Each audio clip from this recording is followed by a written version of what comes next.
mafanikio. Mjitahidi kwa kazi ya mikono yenu na kuepuka mambo yasiyo na faida. Twaombea baraka zake Mungu Baba, maisha mema yaliyo na mafanikio.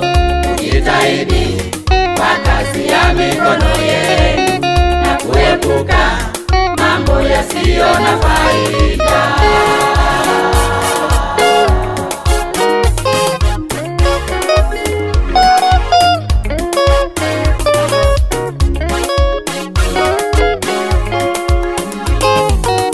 Twaombea baraka zake Mungu Baba, maisha mema yaliyo na mafanikio.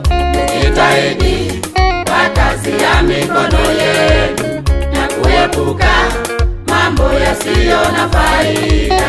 Twaombea baraka zake Mungu Baba, maisha mema yaliyo na mafanikio. Mjitahidi kwa kazi ya mikono yenu na kuepuka mambo yasiyo na faida.